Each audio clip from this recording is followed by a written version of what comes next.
Kantor Pengawasan dan Pelayanan Bea dan Cukai atau KPPBC di Pemadya Bean C, Pantualan Palu Selengah memusnahkan barang bukti milik negara hasil sitaan senilai 1,4 miliar rupiah.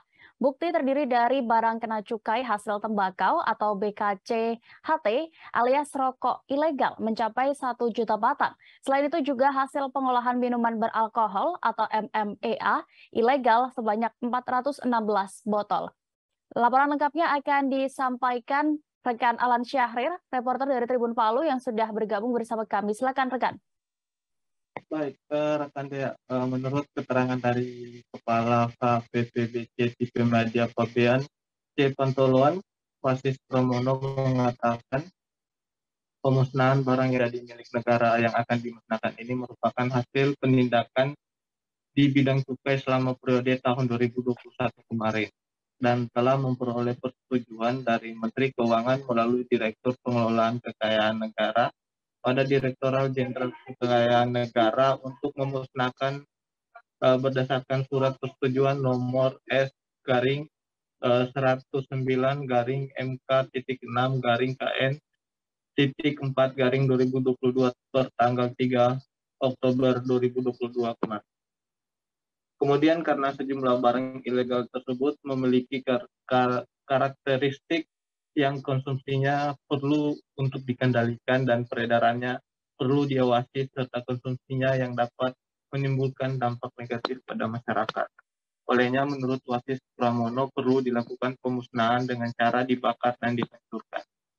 Lebih lanjut, Wasis Pramono menjelaskan kegiatan pemusnahan ini merupakan perwujudan Bea Cukai Pantoloan dalam menjalankan salah satu fungsinya sebagai community protector, di mana salah satu fungsinya itu untuk memberikan perlindungan kepada masyarakat dari barang-barang yang dilarang maupun dibatasi, di mana barang-barang ilegal ini dapat mengakibatkan gangguan terhadap kesehatan dan juga keamanan moralitas masyarakat.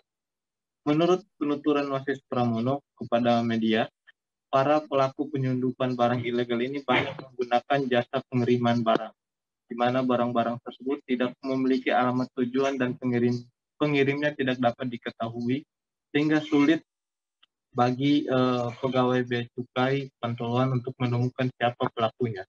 Kemudian banyak juga temuan dari barang ilegal tersebut tidak menggunakan label yang resmi atau palsu. Hal itu dilakukan para pelaku menurut Wasis Pramono untuk mengelabui para pegawai Bea Cukai yang ada di Pantoloan. Kembali rekan Dea. Baik, Tribuners rekan Alan Syahrir sudah mendapatkan keterangan dari Kepala Bea Cukai Pantoloan dan juga Kepala Perwakilan Kementerian Keuangan Provinsi Sulawesi Tengah. Berikut liputannya kami tampilkan. Dan di bidang cukai selama tahun 2021, jadi kami melaksanakan 33 penindakan di tahun 2021 dan sesuai dengan ketentuan yang berlaku karena sifatnya konsumsinya perlu diawasi dan peredarannya perlu dikendalikan, makanya barang milik negara ini harus dimusnahkan.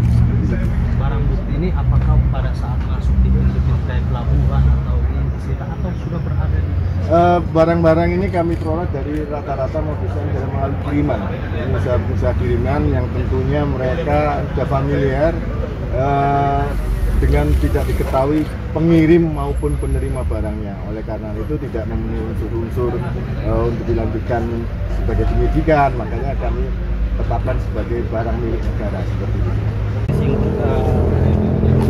Mengoptimalkan kinerja Bea Cukai Pantoloan ini kita kolaborasi apa yang kiranya perlu ditingkatkan? Ya, jadi tadi Pak Wasis juga sudah singgung kalau di bagian pengawasan itu staf kita hanya 11 orang. Nah, jadi kalau semata hanya mengandalkan dari kapasitas sumber daya internal ya tentu nggak cukup. Nah, dan di berbagai operasi daripada pengawasan itu memang sumber informasi itu yang dibutuhkan. Nah, baru kita menggunakan sumber daya. Nah, jadi itu yang saya maksudkan. Jadi dukungan daripada intelijen, dukungan daripada masyarakat yang melihat adanya peredaran barang-barang ilegal, Nah, kemudian juga dari rekan-rekan mitra kerja, Forkopimda misalnya yang mengetahui atau ada tangkapan atau ada informasi yang terkait dengan barang-barang ilegal. Nah, ini sangat membantu supaya sumber daya yang ada di KPBC ya, di pengelolaan ini tentunya bisa optimal. Karena tanpa ada informasi ya jadi nggak optimal gitu ya. Jadi kita harus ada informasi yang terukur sebelum kita melakukan penindakan. Terima kasih sudah nonton. Jangan lupa like, subscribe, dan share ya.